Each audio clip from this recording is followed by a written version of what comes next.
Hey guys, it's Alex here, and I'm back with season 16, February review for Afan Lido. We've got to follow up that season of last year's and see how we do. Firstly, let's go into the transfers, as we usually do, to see what's been going on in and out of the club. We've had a lot of outs this year, bringing in 4.4 million in total, so that's quite a bit. First off, let go of Tony Chalmers for 600k. He just getting old, wasn't playing as much, decided to cash in on him now. He was one of the first players I actually bought for money, so to get a bit more money for him when he leaves, not too bad. Henry Askey left for Peter on 55k. He just never worked out realistically. Never got enough games. He was all right, but just not good enough for the squad.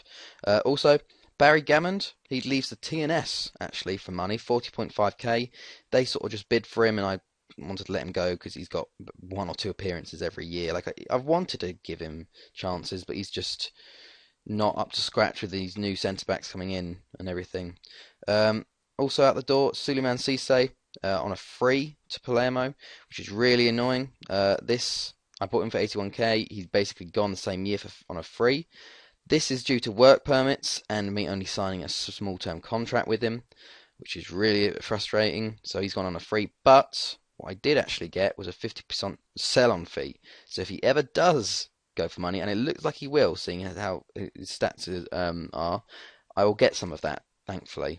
This is also the situation with Mor Koulibaly, who went to Stade Rennais for 500k, the other centre-back, which is quite annoying. Bought him for 20k, and he's only gone for 500k. And probably the one I'm most disappointed about is Kwame Donkor, who's gone to Ajax for 500k, which is really, really sort of disheartening when you see one of your young players go to Ajax for really low money. You go, oh well, he's good then. And as you can see by his stats, he's becoming very, very good. But I do have 500, not 500, 50% sell-on fees on all of these players. So if they ever do go for big money, I think I'll get some of it, which will be quite nice. Matthias Lapola went out on loan again. Lucas Okuzi, or Okuizi, had to go to Mines at 165k, same sort of reason, work permits and all that. Really, really annoying. We just can't get any work permits, which is quite annoying. Leo Fuentes, he goes to Mines to go to the Bundesliga again to see how well he does. He's been doing pretty well as well. 10 goals in 20 games. So that's pretty standard stuff for him. We just want a work permit for him so badly, which is annoying. And then also a shocking one, actually, in my mind, is Panagiotis Angelopoulos has left for Al Jazeera for 2.5 million. I didn't think I could get this much out of him, but I guess because they're from the UAE, they spend lots of money. Bought him in for a free 2 years ago. He played decently, did all right. He only played like 14 games overall last year, and he only played 2 or 3 this year, and they were bidding for him, so I'd let it go up to 2.5 million and accepted it. So that's a nice bit of money there. Coming in was 3 players. Obviously, Matthias Lapola. I think you knew from Lapola from last year. We brought in Vegard Henriksen from Strømsgodset for 30.5k, a Norwegian centre midfielder who's 18. He looks quite good, and he's a left midfielder. Actually, I'm going to change him to a centre midfielder, I think. But yeah, he's quite good.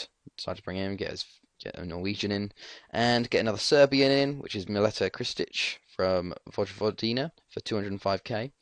He's a 16-year-old Serbian left back, and I've got some high hopes for him. He looks quite good overall. Just let him go in the reserves for a year or two and see how he does, and sort of challenging for that first team left back spot. Coming in at the end of the season, we do have one player, and that's an Englishman, Lee Tomlinson from Southampton, a 23-year-old attacking midfielder. Now this is one of the sort of ones that's he's actually quite good already. He's already 23, and he's got some decent stats on him, and I was quite shocked they were letting him go, and the fact that he wanted wages so low as well. Normally if you get a player like this, they want really ridiculous wages, but he's actually wanted low wages, so he's going to come in, see how he can do next year in that attacking midfield spot. But yeah, so on to the fixtures this year. We had a lot to live up to last year, considering what's it called, the goals wise. But that we've been doing pretty well, I have to say. Also, one of the things you have to notice is no more qualifications. If we go to look at Europe, and then we look at I'll just leave it at Europe. Come on, let's go to Europe. Leave it at that, and then I think it's nation club coefficients. We as Wales have jumped up to 10th. So I don't know how this works, but we've got 9.5, 8.5 in the recent years, and we've jumped all the way up to 35.875, which means we're 10th. And basically, if that goes to qualification places, we have a team in the group stage, team in the best place third round, and team in the group stage of the Europa League, and in the third qualifying round, and in the second qualifying round. So now we should have a club in the Europa League, which is pretty awesome. I don't know if it went into effect this year. I need to have a look through the other teams because I think it goes to. It's weird because TNS, them coming second, actually doesn't do too well for them because that means they have to go through the best place qualifying round of like the Europe. If you come third, you'll get into Europa. See, they got best placed. They lost that, and then had to go to Euro playoffs, and then lost that as well. But they have quite big teams like Anderlecht, and then they had to play Club Bruges. So that's not the best there. I don't think it comes into effect this year. No, next year this will come into effect. So we'll have the third place team playing in the Europa League group stage, which is pretty awesome.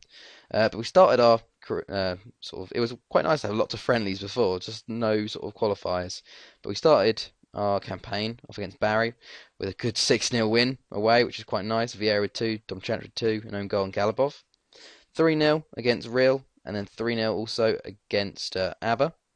4-0 against Tom Pentra, Bamba with a hat-trick, and then a 7-0 win over Haverfordwest, which was quite nice. Angela Poulos with 2 just before he left. Diarra, Henriksen with his first goal. Seri Thomas, the youngster, with his goal, along with David Owen. Tolic getting the final goal. Had our first Champions League group game, and this was against Astra Giurgiu from Romania, and we got a very good 3-0 away win. Maurice Bamb with 3 second half goals to give us the win there. Then we had Carmarthen in the league. We beat them 3-0 away, Slavic with 2, and Jean-Louis Boyer with 1. And then we just smashed them 11-0 in the cup, which is really weird. An own goal, Vieira, Bamba with a hat-trick, Slavica with a hat-trick, Tolic and Seri Thomas with another 2 goals. So that was very good there. We went on quite a good scoring run here. We beat TNS 5-1, bar Slavica, Veselinovic and Jurcevic with 2. Then we went and played Stuttgart in the Champions League, and we won 5-2 at home. Bamba with a hat-trick, Sean Kelly with a rare goal, and Slavica with another goal. They actually have Timo Werner playing for them, a very old 34-year-old Timo Werner, but he still scored against us. He's ridiculous. He stayed at Stuttgart in his entire career, which is amazing. He's got over, where was it? He's got over 100 Germany appearances and 58 goals, 117 and 58. It's ridiculous. I'm surprised he didn't leave them. Then we played Ridmuin and we beat them 9-0. But like sort of the effects from last year still carrying over a bit. Malone, Domchant with 2, Maurice Bauer with 5, and Kovacic with 1 there, which was quite nice. 2-0 win over Bangor City, 2 red cards as well, bar Tolic with a late goal after Veselinovic got sent off, and Danny Stewart for Bangor City. Then we had in the Champions League, we actually had a draw again, but we played Inter, so I'm actually really happy with this. We were really annoyed in a way as well because we let it go in the 92nd minute. Federico Bonazzoli scored for them after Slavica put us up 1-0. Santorini made it 2-1. 92nd minute. 2 minutes added time that they scored in the 92nd. It was like literally the last 10 seconds of the game. I thought it was the end highlight, but unfortunately, no. So that was a 2-2 draw there. So stopping our winning streak in a way. Then we played Lunzo, Sumielo Vieira with 2, Bam with 2, Slavica, and Juan Carlos Ibarra with 1. He's actually got his work permit. I don't know, I guess because he's got 25 appearances for Ecuador. He's played enough, like 70, 80% is it, of the international games of the past 2 years to actually play for us. So he actually got a work permit for a bit. So he's done pretty well so far. 6 goals, 8 assists in 12 games. Quite good. Then after that we had a very low scoring game, a 1-0 win. Yunus Bar with a 4th minute goal, and then that was it for the entire game. Then we actually beat Inter. I think it's the first time we beat them 1-0 in the group stage. Maurice Bamba with the 19th minute goal, and then that was it. So very happy with that. Put us in the driving position for our group. ABBA was a 4-1 win. Um, Ibarra with another one, Slavic with two, Galapov with one. Welsh League Cup semi-final against TNS. Tolic and Ibarra got another goals there. Real was a 3-0 win. Ibarra with another goal. And then Astra Giurgiu was a 3-0 win. Vincent Diarra with two late goals and Malone with quite a late goal. So getting the win up there as well. Barry was a 4-0 win. Then Tom Pench was another 4-0 win. Bamber with a hat-trick. 4-1 over ABBA, which is quite good. And then to finish off the group was a 2-0 win over Stuttgart away, Santa Maria and Maurice Bamber. So we look at the group stage, stages. We finished top of our group, 5 wins, 1 draw, 16 goals for, 4 against, 16 points. Inter finished second on 10. Astra actually finished third with 7 points. Who did they beat? They drew with Stuttgart. They beat Stuttgart. They lost to us, and they beat Inter actually on the final day. And Stuttgart finished bottom with 1 point, which is quite a bit of a weird one there. But yeah, we're through to the knockout stage, and we got a good sort of position, which means we'll have a lower team. After that, we played Haverfordwest, 4-0 win again. Vieira with 2 and Bamber with 2. 3-0 over Carmarthen. Even with a man sent off, we got 2 more goals after that. Slavic with a hat-trick again. TNS, another 5-0 win. Slavic with 2. Owen, Tolic, Veselinovic. 1-0 against Ridmwin. 5-1 against Lundo. Eunice Barr with 3. Lolo Jones for them scoring. 6-0 over Conwy. Vieira with 2. John Chanic and Slavic with another hat-trick. 1-0 over Bangor. Ibrahim Aki with a late winner there actually. And then we won the Welsh League Cup final, which is quite good. Santa Maria, Vieira and Barr with goals. And then we've had 2 7-0 wins. Vieira actually got 6 in this game. He got the perfect 10 rating. I don't know if this has been the first time. I think Bamber might have done it, but Vieira, he got the double hat trick. I think that's the first time I've had it this game. But pretty incredible. He just got the perfect 10. He got 13, 29, 34, 47, 58, 69. Nearly a goal every sort of 10, 11 minutes for a bit. And then Tolic just to finish it off, get his name on the score sheet at the end. And then a 7-0 win over Cardiff Met Uni in the Welsh Cup. Ibarra, Carl Lake, Tolic with 2, Aki, Sean Kelly and Jurkovic. In comparison to the other game, lots of people scoring. So if you look at the league, we aren't doing as well as last year with over 100 goals. We've got 92 though, which is very good. And we've only conceded 3 goals in 22 games, which is really, really good. We're on course for our best defensive record so far, which is quite nice. TNS in second. Tom Pentra doing well in third. Ridmwin at the bottom. They're definitely going to go down at this rate. Barry, Carmarthen and Bangor all look like a little bit in trouble. If you look at the player stats overall, Barakis is up there again with his average rating. He just performs really well, even though he doesn't really do much and doesn't get on the score sheet. I think he just gets a lot of assists and plays really well, averagely, and just good. Top goal scorer, we've got 3 players. Yeah, 3 players tied on 15. Vieira with 15, Slavica with 15, and Brian Bell of Tom Pentra. Bamber just behind them with 13 goals. Assist-wise, we have multiple people. We have at least 5 on 7 assists. Tom Chanic, Corin, and Slavica, all with ones at least.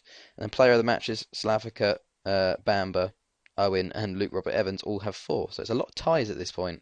But yeah, so that's gone down well in that sense. If you look at our own stats, squad-wise, again, Bamber and... Oh wait, I think Bamber's injured. I need to get injuries out. There we go. Bamber, obviously leading the scoring charts. I think he's gone off to the African Cup of Nations, actually. 27 goals in 13 appearances. He's got over a goal a game average. That's incredible. Slavica, 22 in 15 again. Simela, 18 and 17. Tolic, he's done really well this year as well. 11 and 9. Bar's got 9 and 10. Ibarra, as I said, has done well. Dom Chanic has a bit of a slower year this year. He's only got 5 goals so far, but he has got 10 assists. If you look at the assists, he's got the most. Tolic and Ibarra both got 8, along with Santa Maria and Corinth. Slavica and Vieira got 7, and then we got the rest of everyone else. Average rating-wise, Kristic, he's played 1 game, got an 8.8, so I'm quite happy with that so far. But we've got quite a few players at over 8, but looking very good overall. Bamber's just absolutely dominating. He's just getting better and better, really, as time goes on, and he's value is going up. He's just eclipsed the 50 appearances mark for Cameroon, got 39 goals in that time, so very good there. If we look towards the quarterfinals, not the quarterfinals, the knockout round, first knockout round, we got Olympiacos in that point, and then we got someone in the World Cup quarterfinal. This is the knockout round. We got Sparta Praha versus Zenit, Shakhtar Juve, Toulouse Barca, Inter Monaco, CSK Man City, Real Madrid Arsenal, and Napoli PSG. So we'll see what happens there. Wasn't really any big. I don't know if there's big shocks in the Champions League. Man City finished top of their group this time. Real Madrid finishing second in their group was a bit of a shock. Bayern Munich didn't qualify. Everton finished bottom. Borussia Dortmund didn't finish in their group. But no, nothing really of any notice. Bamba, though, in the top goal scorers, he's got 8 goals so far. I just want to say, Charles Francois for Juve, I wanted to sign him when I don't know if I've said this before, but I nearly signed him. He agreed to my contract when he was on a free from Lille, and he agreed with it. And I thought he was going to come here, but he went to bloody Juve instead, and now he's top of the Champions League scoring charts, which is bullshit. Should have come from me. But yeah, so this has all been it's been pretty good. We're just sort of going along. Just the important bit of the season isn't here yet. This is the knockout rounds. This is the next update. We'll see be the most important part. So we'll see what happens then. So I'll be either back at the end of the season or whether of course final or semi final or whatever. So yeah, I hope you guys enjoyed this. It's been Alex, and I'll see you guys later.